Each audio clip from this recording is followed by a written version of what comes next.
మా పార్టీలో ఎవరుంటారు? ఇప్పుడు మా పార్టీలో 10 సంవత్సరాల నుంచి ఉన్న మనిషి ఇప్పుడు మా పార్టీలో ఎవరు చేయాలి? ఇప్పుడు ఎర్రబెల్లి దయాకర్ గారు ఏ పార్టీలో ఉన్నారు? ఆ పార్టీలో ఉండొచ్చు ఏ పార్టీలో ఉన్నారు? బీఆర్ఎస్ లో ఉన్నారు. ఈ పనికిరాని తప్పే మేడం, 100% తప్పే. ఎందుకు చెప్పాలి? ఆయన పనికిరాని మాటలు ఎందుకో చెప్తా మేడం నేను. వాళ్ళ పనికిరాని మాటలు ఎందుకంటే ఉద్యమం జరిగిన సభ మీద రాళ్ళు వేయాలా లేకపోతే విమర్శించాలా కాబట్టి విమర్శించాలి. ఆయన విమర్శలు మీకు తప్పు కనిపించిందా? ఎంతమంది ఉద్యమకారులు ఉద్యమాన్ని వ్యతిరేకించిన వాళ్ళు లేదంటే కేసీఆర్ ని తిట్టిన వాళ్లతో ప్రారంభ ఉపన్యాసం చేసుకోవాల్సిన అవసరం ఉంది.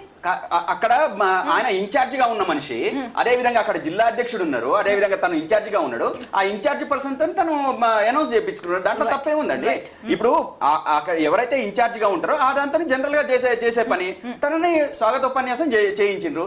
దాంట్లో మీరు తప్పు పట్టాల్సింది ఏముంది? కార్తిక్ గారు ఏమడుగుతున్నారంటే ఇది కేవలం ఒక ప్రాంతానికి సంబంధించిన వ్యవహారం కాదు. రాష్ట్ర వ్యాప్తంగా ఉన్న BRS party silver Jubilee function కదా, లేదంటే వరంగల్లో మీ పార్టీ ఏమైనా స్పెషల్ గా పెట్టిన ప్రోగ్రామా? అట్లా కాదు మేడం. అంటే జనరల్ గా పార్టీకి ఎట్లా ఉంటదంటే ఆన్సర్ చెప్పండి. ఇది వరంగల్లో మీరు ప్రత్యేకంగా పెట్టుకున్న సభ లేదంటే ఓవరాల్ గా రాష్ట్రానికి సంబంధించిన BRS party silver Jubilee function? Madam ఇది రాష్ట్రానికి సంబంధించిన సభనే, కానీ మనం ఎక్కడైతే ఆతిథ్యం తీసుకునే జిల్లా ఉంటుందో ఆ జిల్లాకు సంబంధించిన ఇన్ఛార్జో అధ్యక్షుడో వాళ్ళతో జనరల్ గా మాట్లాడిస్తాం. ఇది జనరల్ గా జరిగే ప్రక్రియ. అంటే ఎక్కడైతే ఏ ఆతిథ్యం ఇచ్చే జిల్లా అవుతుందో ఆ జిల్లాకు ప్రయారిటీ ఇస్తూ అట్లా చేస్తామన్నట్టు. చాలా మంది పార్టీ వాళ్ళని అడగమన్న క్వశ్చన్ ఏంటంటే ఎందుకు కేంద్ర విధానాలపైన కేసీఆర్ ఒక్క మాట కూడా మాట్లాడలేదు? మేడం అది మొత్తం కార్యక్రమము మేము జరుపుతున్న సిల్వర్ జూబ్లీ కార్యక్రమం వరకే ఎక్కువగా పరిమితం కావాలనే దాంతోనే తక్కువగా మిగతా పార్టీలు ఇప్పుడు కాంగ్రెస్ ప్రభుత్వం మీద కావచ్చు లేకపోతే ఇటు దీని మీద కావచ్చు అంటే చేసిన దాంట్లో చాలా చాలా సింప్లిఫై చేస్తూ మాట్లాడిన సందర్భం ఏమైంది తప్పితే ఎన్ని కోట్లు ఖర్చు పెడతాం ఎన్ని కోట్లు ఖర్చు పెట్టిన మనకి కాదు తప్పు అదే మా పార్టీకి సంబంధించిన కార్యక్రమము మాకున్న వ్యూ ప్రకారము ఒక సిల్వర్ జూబ్లీ ప్రోగ్రామ్ అనేది చాలా పెద్ద ఎత్తున జరుపుకుందామని చెప్పేసి అనుకున్నాము. ఆర్భాటం చేశారు కాబట్టి కుంభమేళాను తలపిస్తామని నెల రోజుల నుంచి అంటున్నారు కాబట్టి ఈ సభ చూసిన తర్వాత కాంగ్రెస్ వాళ్ళ గుండె జారిపోవాలన్నారు కేటీఆర్ మొన్న 1 వీక్ బ్యాక్ మాట్లాడుతూ. మరి గుండె జారిపోయిందా వాళ్ళది? అది వాళ్ళు చెక్ చేసుకోవాలి. నాకు తెలిసి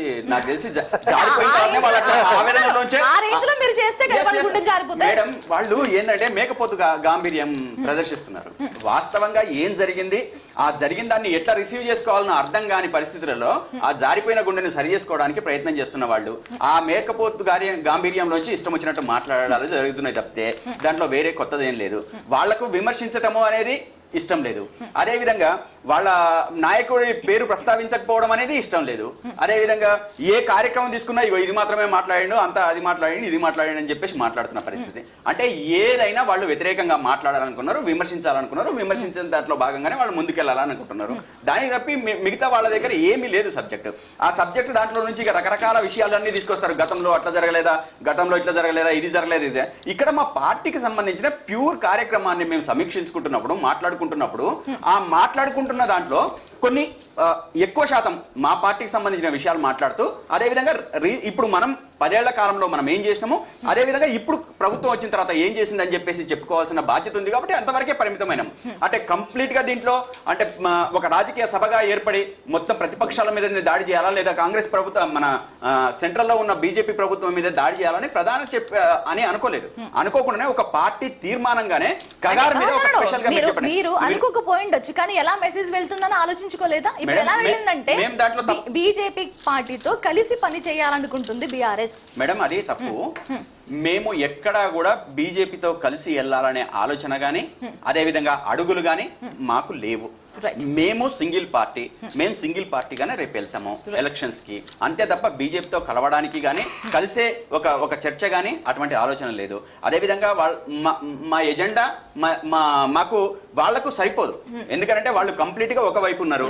అంటే మా పార్టీ ఆలోచనలన్నీ ఒకవైపు ఉన్నాయి కాబట్టి ఆ ఒకవైపుగా ఉన్న దానికి తగ్గట్టుగా మేము కలిసి వెళ్లే అవకాశం లేదు కాబట్టి మేము గట్టిగా చెప్పగలుగుతున్నాం. ఎట్టి పరిస్థితులలో బీజేపీకి ఇప్పుడున్న మా స్ట్రాటజీ ప్రకారం అయితే ఖచ్చితంగా మేము బీజేపీతో కలిసిపోవడానికి అవకాశాలు లేవు. వాళ్ళు అంటే ఇప్పటి వరకు అంటే ఇప్పుడు మాకు అర్థమవుతున్న దాని ప్రకారం. అదేవిధంగా అంటే కాంగ్రెస్ వాళ్ళు ఏమనుకుంటున్నారు, అదే విధంగా ఇంకొకళ్ళు ఏమనుకుంటున్నారు అంటే బీజేపీకి అనుకూలంగా అంటే వాళ్ళకి అనుకూలంగా పోతున్నారు అని చెప్పేసి అని అనుకుంటే బీజేపీకి అనుకూలంగా మేము మాట్లాడింది కూడా ఏం లేదు.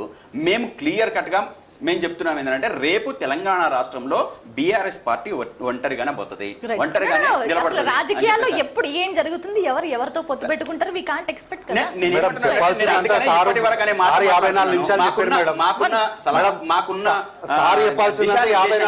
ఎక్కడ కూడా మేము బీజేపీ వైపు నుంచి పోతున్నాము అంటే బీజేపీతో వెళ్తామనేది అయితే మాకున్న ఇది లేదు. అయితే సార్ మాట్లాడుకుంటే ఏమన్నాడు అంటే నా డౌట్ ఏంటంటే వీళ్ళిద్దరు ఏమైనా కలిసి ఈ స్థానిక ఎన్నికల్లో గానీ నెక్స్ట్ ఎన్నికల్లో గానీ టీఆర్ఎస్ వాళ్ళు బీజేపీ వాళ్ళు అది ఇప్పుడేంది మేడం, ఎప్పటి నుంచో ఉన్నారు కదా. నాణ్యానికి ఒక పక్క వాళ్ళు ఒక పక్క వీళ్ళు కలిసే ఉన్నారు కదా. వాళ్ళు ఎప్పుడు మొన్న ఎమ్మెల్సీలో కూడా స్పష్టంగా బయలుపడ్డారు. వీళ్ళన్న ధైర్యం చేసి పోటీ చేస్తున్నారు.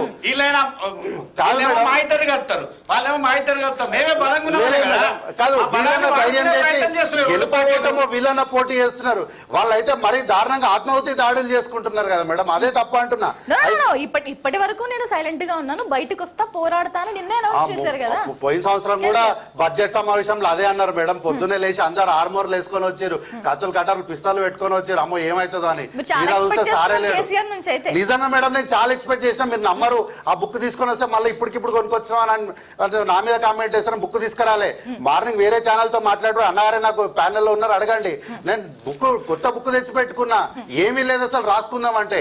అయితే సార్ ఏమన్నాడు, పొలంకాడ బోర్లు వస్తున్నాయి, పొలంకాడ బోర్లు కాలిపోతున్నాయి అన్నాడు. సార్ ఏమన్నాడు, నేను మీ పొలంకాడికే నీళ్లు తెచ్చినాను అన్నాడు. నీళ్లు కాలువలకెళ్ళి పొలంకాడికే వచ్చినప్పుడు మళ్ళీ బోర్ల పంచాయతీ ఏంది నాకు తెలియక అడుగుతా అంటే. ఇప్పుడు కలవకుండా చంద్రశేఖర్ గారు ఇట్లా కుర్చీ దిగంగానే నీళ్లుండి అరే వాటర్ పక్కన అందరు కలవకుండా చంద్రశేఖర్ గారు ముఖ్యమంత్రి కాదు పద మనందరం వెనక్కి వెళ్ళిపోదామని వెనక్కి వెళ్ళిపోతారా మేడం? చెరువు ఎండిపోవాలంటే కూడా సంవత్సరం పడుతుంది కదా మేడం పూర్తిగా. అసలు బోర్లు వేయాల్సిన అవసరం ఏముంది? మీరు నీళ్ళు అంతగానే ఏమంటున్నారంటే కేసీఆర్ హయాంలో వాటర్ రాలేదా? ఏంటిది వాటర్ అంటే మీరు బోర్లే అవసరం లేదు, మా హయాంలో బోర్లే పెట్టకపోతుండే, వీళ్ళు వచ్చినాక బోర్లు పెట్టి బోర్లు కాలిపోతున్నాయి, నా పొలం కాడ బోర్డర్ కాలిపోయింది అన్నాడు.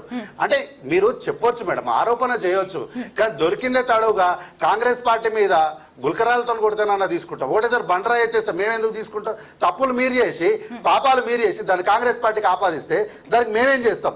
అయితే రైతు బీమా అడుగుతలేడు, ఇప్పుడు మేము ఇస్తున్నాం కదా అంటుండే. అయితే మేడం వీళ్ళు రైతు భరోసాలకు సంబంధించినవి అప్పుడు బిల్లులు ఎగ్గొడితేనే దానికి తీసుకొచ్చి ఇప్పటికి మేము బిల్లులు కడుతున్నాం. ఇదే అన్నారు, మీరు పాత పాటే పాడుతున్నారు, అభివృద్ధి పైన కొంచెం ఫోకస్ చేయండి. ఏంది అభివృద్ధి మేడం? వీళ్ళు అప్పులు తెచ్చి రైతు భరోసాలు ఎగ్గొట్టిపోయిండ్రు తెలుసా? రైతు భరోసాలు నాకు కూడా నిజంగా తెలియదు. ఒక కేసు నా దగ్గరికి వచ్చింది, నాకు 5 లక్షల సార్ ఆల్రెడీ 54 నిమిషాలు మాట్లాడారు. దయచేసి మాకు సమయం ఇవ్వాలి. ఆల్రెడీ 54 నిమిషాలు సార్ మాట్లాడారు. మొత్తం అయితే ఇంత ఘోరంగా పెట్టిన నా దగ్గరికి ఒక కేసు వచ్చి